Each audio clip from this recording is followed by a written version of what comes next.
Daniel chapter 11. And as for me, in the first year of Darius the Mede, I stood up to confirm and strengthen him. And now I will show you the truth. Behold, 3 more kings shall arise in Persia, and a 4th shall be far richer than all of them. And when he has become strong through his riches, he shall stir up all against the kingdom of Greece. Then a mighty king shall arise, who shall rule with great dominion, and do as he wills. And as soon as he has arisen, his kingdom shall be broken and divided toward the 4 winds of heaven, but not to his posterity, nor according to the authority with which he ruled, for his kingdom shall be plucked up, and go to others besides these. Then the king of the south shall be strong, but one of his princes shall be stronger than he, and shall rule, and his authority shall be a great authority. After some years they shall make an alliance, and the daughter of the king of the south shall come to the king of the north to make an agreement. But she shall not retain the strength of her arm, and he and his arm shall not endure, but she shall be given up, and her attendants, he who fathered her, and he who supported her in those times. And from a branch from her roots one shall arise in his place. He shall come against the army, and enter the fortress of the king of the north, and he shall deal with them, and shall prevail. He shall also carry off to Egypt their gods with their metal images, and their precious vessels of silver and gold. And for some years he shall refrain from attacking the king of the north.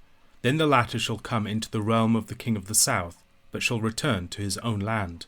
His son shall wage war, and assemble a multitude of great forces, which shall keep coming and overflow and pass through, and again shall carry the war as far as his fortress. Then the king of the south, moved with rage, shall come out and fight against the king of the north, and he shall raise a great multitude, but it shall be given into his hand. And when the multitude is taken away, his heart shall be exalted, and he shall cast down tens of thousands, but he shall not prevail. For the king of the north shall again raise a multitude greater than the first, and after some years he shall come on with a great army and abundant supplies.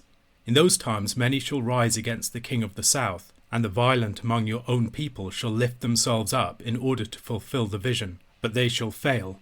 Then the king of the north shall come and throw up siege works and take a well-fortified city, and the forces of the south shall not stand, or even his best troops, for there shall be no strength to stand.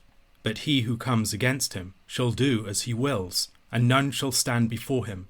And he shall stand in the glorious land, with destruction in his hand. He shall set his face to come with the strength of his whole kingdom, and he shall bring terms of an agreement and perform them. He shall give him the daughter of women to destroy the kingdom, but it shall not stand, or be to his advantage. Afterward he shall turn his face to the coastlands, and shall capture many of them. But a commander shall put an end to his insolence.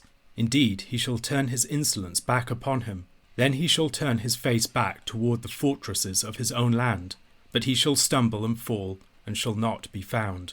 Then shall arise in his place one who shall send an exactor of tribute for the glory of the kingdom.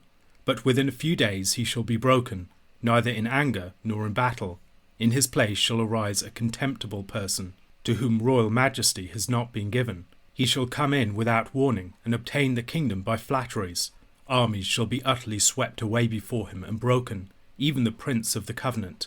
And from the time that an alliance is made with him, he shall act deceitfully, and he shall become strong with a small people. Without warning he shall come into the richest parts of the province, and he shall do what neither his fathers nor his fathers' fathers have done, scattering among them plunder, spoil, and goods. He shall devise plans against strongholds, but only for a time, and he shall stir up his power and his heart against the king of the south with a great army. And the king of the south shall wage war with an exceedingly great and mighty army, but he shall not stand, for plots shall be devised against him. Even those who eat his food shall break him.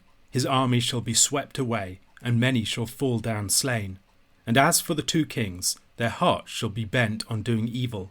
They shall speak lies at the same table, but to no avail, for the end is yet to be at the time appointed. And he shall return to his land with great wealth, but his heart shall be set against the holy covenant, and he shall work his will, and return to his own land.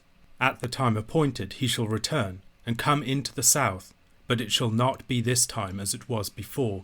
For ships of Kittim shall come against him, and he shall be afraid and withdraw, and shall turn back and be enraged and take action against the holy covenant. He shall turn back and pay attention to those who forsake the holy covenant. Forces from him shall appear and profane the temple and fortress, and shall take away the regular burnt offering, and they shall set up the abomination that makes desolate. He shall seduce with flattery those who violate the covenant, but the people who know their God shall stand firm and take action, and the wise among the people shall make many understand, though for some days they shall stumble by sword and flame, by captivity and plunder. When they stumble, they shall receive a little help, and many shall join themselves to them with flattery, and some of the wise shall stumble, so that they may be refined, purified, and made white, until the time of the end, for it still awaits the appointed time. And the king shall do as he wills. He shall exalt himself and magnify himself above every god, and shall speak astonishing things against the God of gods. He shall prosper till the indignation is accomplished, for what is decreed shall be done. He shall pay no attention to the gods of his fathers, or to the one beloved by women. He shall not pay attention to any other god, for he shall magnify himself above all. He shall honour the God of fortresses instead of these. A God whom his fathers did not know he shall honour with gold and silver, with precious stones and costly gifts. He shall deal with the strongest fortresses with the help of a foreign god. Those who acknowledge him he shall load with honour. He shall make them rulers over many, and shall divide the land for a price. At the time of the end, the king of the south shall attack him, but the king of the north shall rush upon him like a whirlwind, with chariots and horsemen, and with many ships. And he shall come into countries, and shall overthrow and pass through. He shall come into the glorious land, and tens of thousands shall fall, but these shall be delivered out of his hand, Edom and Moab, and the main part of the Ammonites. He shall stretch out his hand against the countries, and the land of Egypt shall not escape. He shall become ruler of the treasures of gold and of silver, and all the precious things of Egypt, and the Libyans and the Cushites shall follow in his train. But news from the east and the north shall alarm him, and he shall go out with great fury to destroy and devote many to destruction. And he shall pitch his palatial tents between the sea and the glorious holy mountain. Yet he shall come to his end, with none to help him. Daniel chapter 11 contains the main part of the fourth and last of Daniel's visions. This vision runs from chapter 10 to chapter 12. The prophecy covers a period of well over 550 years, and with the frequent ping-ponging between the king of the north and the king of the south, it can be quite difficult to follow. It does, however, provide us with a schema for thinking about much of the intertestamental period. Beginning with the period from Cyrus to Alexander the Great, it takes us through the 6 Syrian wars from 274 BC to 168 BC, followed by the Maccabean revolt and taking us down to the time of the Herods. The chapter begins with a verse that really belongs with the preceding chapter. The verse refers to Gabriel's assistance of Michael from the first year of Darius the Mede. This confirming and strengthening of Michael probably relates to the overthrow of the Babylonian Empire and the subsequent release of Israel, Michael's people. From verse 2, the chapter relates the history of the region that is to be expected. Following Cyrus, 3 more kings will arise in Persia: Cambyses, Gaumata, Darius. After them comes the 4th king, who is far richer than all of them, Xerxes. His stirring up against the kingdom of Greece is the Second Persian War. The mighty king that arises after them comes from Greece. It's Alexander the Great. He reigns from 336 to 323 BC. However, he does not get to pass on his kingdom to his son. Rather, it is divided among 4 of his generals. Cassander gets Macedon and Greece, Antigonus, Anatolia and Asia Minor, Seleucus, Mesopotamia, and Ptolemy, Egypt and the south. In Israel's history, it was generally caught between a northern and a southern power. The northern powers were generally Babylon and the Assyrians. The great southern power was Egypt in its various guises. For much of the chapter that follows, the king of the north is the man who rules in the Seleucid Empire, and the king of the south is the Ptolemaic king. The first Ptolemy, from 322 to 285 BC, established his kingdom in Egypt. He buried the body of Alexander in Alexandria. He was the first of a very long line of Ptolemies. Seleucus, who had been one of the officers under Ptolemy, was attacked by Antigonus to his west, but was assisted in defeating him by Ptolemy. Ptolemy I was succeeded by Ptolemy II, who gained the authority of Egypt and married his sister. The Seleucid king Antiochus I fought the first of 6 Syrian wars with Ptolemy II. After the end of the Second Syrian War in 248 BC, the war was concluded with a marriage treaty. Berenice, the daughter of Ptolemy II, was given to Antiochus II. Unsurprisingly, Laodice, the replaced wife of Antiochus II, was not happy with this situation. She poisoned her husband, his new wife Berenice, and their son in 246 BC. After this coup, a branch of her, being Berenice's roots, Ptolemy III, her brother, sought to avenge her death and launched the third of the Syrian wars. He prevailed over Seleucus II, Antiochus II's successor, and got a lot of plunder. Seleucus II's attempts at retaliation failed, and he returned to his own land. Verse 10 refers to the heirs of Seleucus II. In 219 BC, the Fourth Syrian War started, Antiochus III and Ptolemy IV fighting. Ptolemy IV brought up a force against Antiochus III, who was defeated at Raphia in 217 BC. The war ended in 211 BC. The Jews, being in the region between and variously controlled by these powers, was naturally caught up in these conflicts. Ptolemy IV was exalted in pride and started to persecute the Jews, who were at that time under the rule of his kingdom. Verse 13 refers to Antiochus III's regathering of his forces and forming a greater army. He was preparing for a 5th Syrian war. From verse 14 it seems that this period was one of failed messianic Jewish resistance to the Ptolemies. Ptolemy V became king in 205 BC.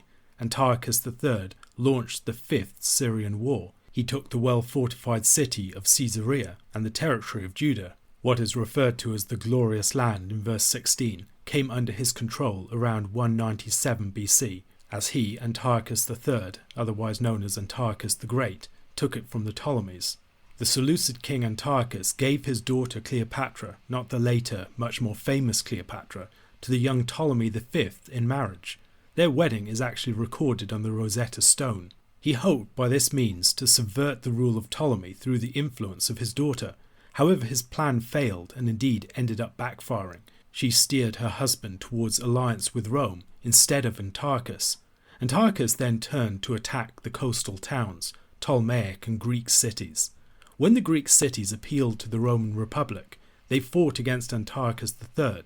He invaded Greece, but Antiochus was decisively defeated by the Romans at Thermopylae and Magnesia, who took Asia Minor from him and drove him back into his land.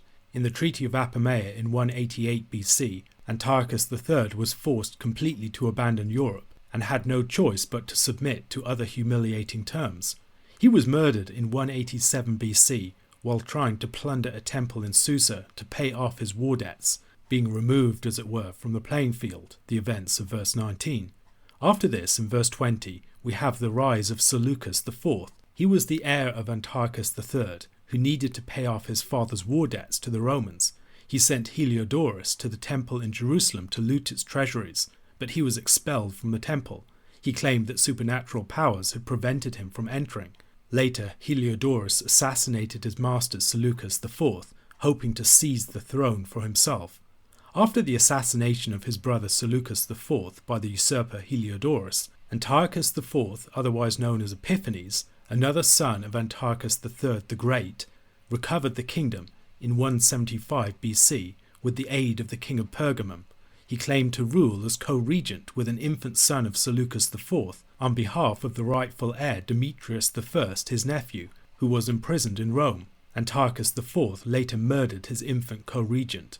During this period in Jerusalem, there were tensions between two factions, the Tobiads and the Oniads. The former were Hellenizers, who celebrated the cultural sophistication of the Greeks, represented by Syria, and the latter were more conservative Jews who supported Jewish nationalism or Egyptian governance. These two groups struggled for dominance over the high priesthood in Jerusalem in the years leading up to the Maccabean revolt. The high priesthood was the focal Jewish power in Jerusalem at the time. The Oniads were represented by Onias III, the high priest and descendant of Zadok. They resented the Hellenizing influence of Seleucid rule. The conflict between these two factions would play an important role in what followed. Joshua, who had taken the Greek name Jason, representing the Tobiads, although he was the brother of Onias III, was sent to Antiochus IV, and he proposed that he replace his brother as high priest in exchange for increased tax revenue and proactive Hellenization of Jerusalem. Jason was made high priest in 174 BC. Although he was the high priest, Jason encouraged his compatriots to adopt Greek culture and values. He built a large gymnasium next to the temple, and Jews participating in the games would use false foreskins to hide their circumcision as they competed naked. In 171 BC, a Tobiad named Menelaus was sent to Antiochus with the tribute. He offered greatly to increase Jerusalem's tax revenue if Antiochus would only install him as the high priest instead of Jason. Sure enough, Menelaus, though having no connection with the line of Zadok or Aaron, was established as high priest by Antiochus. Menelaus raided the temple treasuries to pay tribute to Antiochus. When Anias III, who had been deposed for Jason, Menelaus's predecessor, publicly protested against this, Menelaus had him murdered. The murder of Anias III is likely the reference to the Prince of the Covenant in verse 22, which summarizes events of Antiochus IV Epiphanes' reign.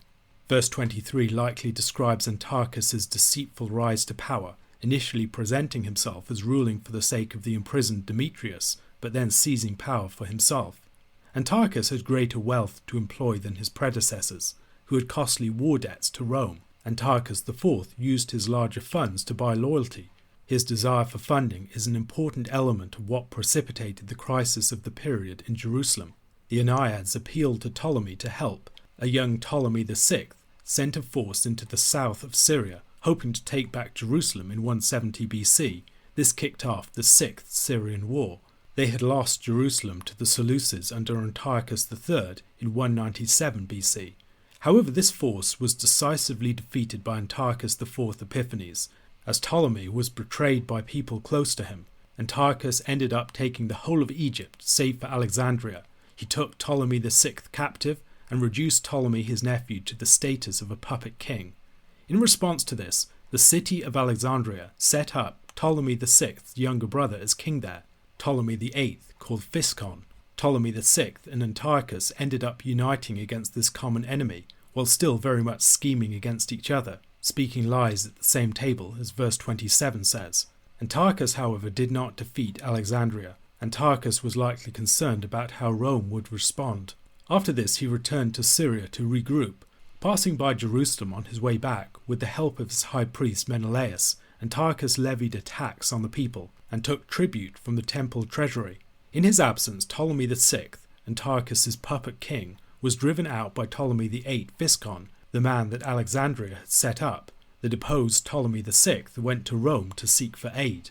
In 168 BC, Antiochus IV returned to Egypt. However, now there were Roman forces on the side of Ptolemy VI, who weren't happy with this destabilizing of the region. Egypt was Rome's breadbasket, so they were naturally concerned about Antiochus's actions in the region. The Romans sent a senator, Popilius Linnaeus, who set Antiochus an ultimatum. He drew a circle around Antiochus in the sand, requiring a response from him before he left it. Either he would withdraw from Egypt, or he would continue his expedition and face the wrath of Rome, who would declare war against him. The Romans are the ships from Kittim referred to in verse 30. Antiochus, tail between his legs, had to leave Egypt. In Jerusalem, news was received that Antiochus had been killed. Jason, the high priest who had been deposed for Menelaus, sought to regain control of the priesthood and of Jerusalem. Menelaus and other leading Tobiads fled to the Syrians in Egypt. Antiochus, who was still very much alive, was infuriated. Crushing rebellious factions in Jerusalem would be just the way to get beyond the humiliation of his Egyptian escapades. Turning back from Egypt, he would take action against the Holy Covenant. Antiochus IV sought to humiliate the Jews, defiling and dishonoring their worship. He sought aggressively to Hellenize and paganize the city of Jerusalem, building a large fortress within it. He required the Jews to refer to the Lord as Jupiter or Zeus Olympius. He set up pagan altars throughout the city and required that the Jews offer pigs to the Lord. He prohibited faithful Jewish worship and practices such as Sabbath, circumcision, and feast days. He set up a pagan altar within the temple itself, the abomination that makes desolate, offering a pig to Zeus. He plundered the temple treasury and left a force to control Jerusalem in his absence. We should recall that Antiochus's actions here and the 3-year cessation of Jewish religious worship was earlier referred to in chapter 8, verses 8 to 14. Then the goat became exceedingly great, but when he was strong the great horn was broken, and instead of it there came up 4 conspicuous horns toward the 4 winds of heaven. Out of one of them came a little horn, which grew exceedingly great toward the south, toward the east, and toward the glorious land. It grew great, even to the host of heaven, and some of the host and some of the stars it threw down to the ground and trampled on them. It became great, even as great as the prince of the host. And the regular burnt offering was taken away from him, and the place of his sanctuary was overthrown. And a host will be given over to it, together with the regular burnt offering because of transgression, and it will throw truth to the ground, and it will act and prosper. Then I heard a holy one speaking, and another holy one said to the one who spoke, For how long is the vision concerning the regular burnt offering, the transgression that makes desolate, and the giving over of the sanctuary and host to be trampled underfoot? And he said to me, For 2,300 evenings and mornings, then the sanctuary shall be restored to its rightful state. The conflict with Antiochus IV was not merely an external one to the nation of Judah. It was also one bound up with internal divisions between Hellenizers and conservative Jews. While faithful Jews resisted Antiochus and his forced paganization of the land, they suffered horrific persecution, and many were martyred. Many commentators speculate that the little help received by the wise among the people, referred to in verse 34, relates to the Maccabean revolt, as Judean rebels under Judas Maccabees, a nickname meaning hammer, whose father Mattathias the Hasmonean sparked the revolt, defeated the Syrian army and re-established the worship of the temple. He rededicated the temple in December of 165 BC. This would later be commemorated as the Feast of Dedication, or Hanukkah. The Maccabeans were eventually successful in driving out the Syrian Greeks in 140 BC, establishing the Hasmonean dynasty and enjoying semi-autonomy in the empire. From around 110 BC, they enjoyed independence, and they expanded into surrounding regions of Transjordan, Samaria and Idumea. They forced conversion to Judaism upon the Idumeans, descendants of the Edomites. Later they also added Galilee to the territory. This period of time, much of which is recorded in the books of the Maccabees, was a testing and refining time for the nation, a time of expectation of the Lord's visitation, as the fulfillment of the prophecies of Daniel and others was still awaited. The Hasmonean dynasty, arising from the Maccabees, was corrupted, however. John Hyrcanus, the Hasmonean ruler under which Judea had gained independence, claimed both high priestly and royal office and prerogatives. It was he who had forced the Idumeans to convert. Verse 36 and following are seen by many as a portrait of Antiochus IV relative to his gods. However, the picture does not fit Antiochus well. Antiochus, for instance, is the king of the north, but the king mentioned here is attacked by the king of the north. This king also seems to be unfaithful to a covenant that he is under in some way. James Jordan, I believe correctly, argues that this figure is Herod the Great and likely the dynasty that followed him. Even though they had been forcibly converted, the Idumeans had come under the covenant. The Herods arose from an Idumean ruling family. After the Roman Pompey occupied Jerusalem in 63 BC, the Hasmoneans retained some nominal power. In 47 BC, the Romans had appointed Herod the Great's father as procurator of Judea. He had appointed Herod his son as governor of Galilee. Only a few years later, however, Herod's father was killed, and Herod took over his position as procurator. To strengthen their ties with Rome, the Hasmonean dynasty gave one of their daughters to Herod in marriage. Herod later appointed his 17-year-old brother-in-law as high priest. Caught in civil war conflicts between Mark Antony and Octavian, Herod initially sided with Antony, as Antony had helped him earlier. However, when he saw the tide of the conflict turning, he switched his allegiance to Octavian. These events seem to be referred to in verses 40 to 43. The king of the south is Mark Antony, the king of the north is Octavian. Herod initially fights with the king of the south, but the king of the north comes against him with a superior force and sweeps through the lands. Rome, this king of the north, ends up taking over Egypt, Libya, and then Ethiopia. However, in verse 41, reference is made to his abortive expedition against Edom, Moab, and Ammon. Herod is, as verses 37 to 39 highlight, a man of fortresses, a man who's a wily political operator. He is unfaithful to the covenant and engages in a lot of paganizing practices. In addition to not paying attention to the gods of his fathers, it says that he does not pay attention to the one beloved by women. We might speculate as to what is being referred to here. Perhaps it's a reference to children. We might think about the massacre of the innocents. Others see some reference to homosexuality in the figure being referred to here. It might also refer to the Messiah as the desire of women. The concluding verses of the chapter return from Octavian and the Romans to the character of Herod. The alarming news from the north probably refers to messages from Antipater, his son, that two of his older sons had spoken against him to Caesar. Herod ended up killing both of them, and after them Antipater, when Antipater tried to kill him. The alarming news from the east seems to be something different. In Matthew chapter 2 verses 1 to 3, we read, "Now after Jesus was born in Bethlehem of Judea, in the days of Herod the king, behold, wise men from the east came to Jerusalem, saying, Where is he who has been born King of the Jews? For we saw his star when it rose, and have come to worship him. When Herod the king heard this, he was troubled, and all Jerusalem with him." This is the troubling news from the east. Once again it leads an angry Herod to strike out with violence, in this case with the massacre of the innocents. The final verse of the chapter likely refers to Herod's two palaces within Jerusalem, one in the temple complex and the other in the upper city. However, Herod, this violent king, would meet a sorry end. No one would come to help him. A question to consider: what are the lessons that could have been learned from people reading this prophecy when it was first given? Acts chapter 24 verse 24 to chapter 25 verse 12. After some days Felix came with his wife Drusilla, who was Jewish, and he sent for Paul and heard him speak about faith in Christ Jesus. And as he reasoned about righteousness and self-control and the coming judgment, Felix was alarmed and said, "Go away for the present. When I get an opportunity, I will summon you." At the same time, he hoped that money would be given him by Paul, so he sent for him often and conversed with him. When 2 years had elapsed, Felix was succeeded by Porcius Festus, and desiring to do the Jews a favour, Felix left Paul in prison. Now 3 days after Festus had arrived in the province, he went up to Jerusalem from Caesarea, and the chief priests and the principal men of the Jews laid out their case against Paul, and they urged him, asking as a favour against Paul that he summon him to Jerusalem, because they were planning an ambush to kill him on the way. Festus replied that Paul was being kept at Caesarea, and that he himself intended to go there shortly. "So," said he, "let the men of authority among you go down with me, and if there is anything wrong about the man, let them bring charges against him." After he stayed among them not more than 8 or 10 days, he went down to Caesarea.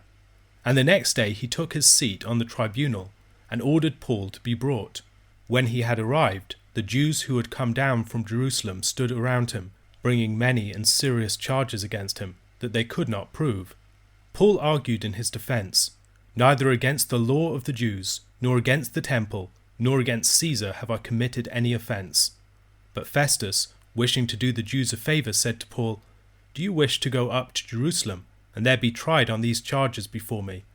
But Paul said, "I am standing before Caesar's tribunal, where I ought to be tried.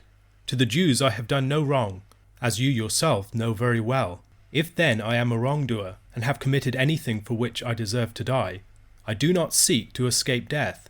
But if there is nothing to their charges against me, no one can give me up to them. I appeal to Caesar." Then Festus, when he had conferred with his council, answered, "To Caesar you have appealed, to Caesar you shall go." After the high priest Ananias, the elders, and Tertullus had come before Felix, and Paul had given his defence, Felix adjourned the trial until Lysias the tribune would arrive. Now at the end of chapter 24, we discover that he summoned Paul before him again, this time with his Jewish wife Drusilla present. As Craig Keener notes, Drusilla might have appreciated having someone like Paul who was familiar with Greco-Roman thought and was able to express traditional Jewish convictions within that sort of idiom, having a potential influence upon her husband. Paul's speaking before Felix and Drusilla here is also part of the way in which he fulfills what Christ foretold in Luke chapter 21 in the Olivet Discourse, in verses 12 to 13. "But before all this they will lay their hands on you and persecute you, delivering you up to the synagogues and prisons, and you will be brought before kings and governors for my name's sake. This will be your opportunity to bear witness." And Paul takes his opportunity to bear witness here. He speaks boldly about faith in Christ Jesus, shorthand for the gospel message. More specifically, he speaks about righteousness, self-control, and the coming judgment. These are core implications of the Christian message for someone in the office of civil authority. Felix is such a ruler, and he must submit to the authority of Christ as the King of Kings and Lord of Lords. Civil authority comes under the rule of Christ. A governor like Felix bears the sword, but he is responsible to Christ for the way that he does so. He must learn about righteousness, he must learn about self-control, a classic virtue for rulers in Greco-Roman thought, but here framed in terms of Christian teaching. The ruler without self-control is apt to be tyrannical. The leader, however, who has controlled himself, will be much less likely to use his power to prey upon others or to fulfill his lusts. As we learn more about Felix as a character, we will see that he has failed in this regard and is a corrupt ruler in many respects. A message of judgment to come was also very prominent within the teaching of Paul and the other apostles. There was a higher throne to which this world's authorities must answer, and the fact that such judgment will come, and the one by whom it will be rendered, was announced by the raising of Christ from the dead. Paul makes the same point in his Areopagus speech in Athens in Acts chapter 17. Here we might get some indication of the fact that Paul has a particular form of his message that is especially targeted at those who exercise civil or political authority. Felix seems to be rattled, and he sends Paul away, saying that he will call him again when he has the opportunity. He continues to talk to him on regular occasions, but he does not free him. This is not the brief postponement of Paul's trial that we might have anticipated. We begin to realize that Felix is a corrupt ruler. He's hoping to be given a bribe. The longer he delays, the greater the pressure would be for Paul or his friends to give one. He also wants to appease the Jews by keeping Paul imprisoned, and yet he knows that Paul is innocent, so he does not want to condemn him. 2 full years elapse before Porcius Festus replaces Felix as the governor of the province. 3 days after Festus arrives, he goes up to Jerusalem, and at the very start of his tenure as governor, the chief priests and the principal men of the Jews present him with Paul's case. They want him, as a favour to them, to bring Paul back to Jerusalem. They're hoping to ambush and kill him on the way. This is the second time that they had played the part of brigands in trying to take Paul's life through an ambush. Festus's rejection of the petition of the chief priests and the leading men of the Jews highlights divine protection of Paul. Festus was a very new ruler, and they are requesting a favour at this point, which would have put them in his debt and created goodwill at the outset of his governorship. The petition seems to have been made with some insistence too.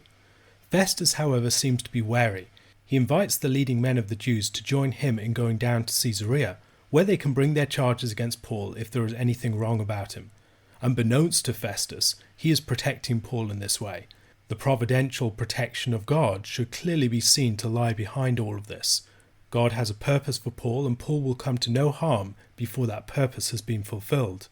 Festus only stays in Jerusalem for a few days, 8 to 10 days, and then he goes down to Caesarea, and immediately, on the very next day, he takes up his seat in the tribunal to judge and orders Paul to be brought. As Keener observes, there is likely a great irony here. There was quite likely a backlog of cases after Felix's tenure as governor. As we have seen, he used his power to imprison people as a means of extracting bribes. However, the Jewish authorities concerned to get rid of Paul actually leads Festus to expedite his case and to deal with him immediately. The Lord actually uses the enemies of Paul to move his case up the queue. What's more, seemingly as a result of this expediting of his case, he gets to speak to Agrippa and Bernice shortly afterwards. It is possible that Luke had access to Roman archives. There were carefully kept records, and speeches would be of similar length to those that we see in this chapter. Festus is accompanied by a number of Jews from Jerusalem who come to present the case against Paul. They take a very confrontational tone, but they cannot prove their charges. Paul's response gives some indication that both Jewish and Roman legal concerns are at play. Is Paul a rabble-rouser among his own people, opposing the law, the people and the temple, as he was accused of a few chapters ago? Is he seditious against Caesar? He insists that both are not the case. He's a good Jew and he's a good citizen. The Jews had earlier asked of Festus that Paul be brought to Jerusalem to be tried there. Although Festus was wary, he still wishes to do the Jews a favour in offering him a trial in Jerusalem. He might be suggesting a Jewish proceeding over which he presides, But Paul recognizes that the Jews are not to be trusted. He had been involved in their murderous plans against Christians before, so he has seen things from the inside. He knows better than to trust them. He wishes for justice to be done. He isn't seeking to avoid death. And there is an implicit criticism of Festus here. He knows that Festus is too much swayed by political concerns, and that he might not get justice from him. He makes clear that he knows that Festus is aware that there is no substance to the allegations made against him, and that if Festus were to do this favour for the Jews, he would effectively be handing Paul over to them. At this point then, he makes the key move of appealing to Caesar. He gives himself over to the protection of the state. He rejects Jewish oversight of the Christian church in the process too. This turning away from the court of the Sanhedrin and turning towards the emperor for justice is one more sign, one more step on the parting of the ways of the early Christian movement and the Jewish authorities. Darrell Bock notes that what became an appeal for Caesar's judgment was originally the right to have the people, rather than an official, render judgment. By the time of the 1st century, this had become a matter of the highest official casting judgment in the case. This request was outside of the official code of law, so Festus would have enjoyed some latitude in how he handled the appeal. This also gives Festus an out, a way of escape. Paul knows that Festus is entangled in Jerusalem politics and its machinations, and that it would make a righteous judgment very unlikely. Festus in some ways has his hands politically tied. The exact character of an appeal to Caesar is not entirely clear. In what cases was it permitted, for instance? Just in capital cases? Just in cases with Roman citizens?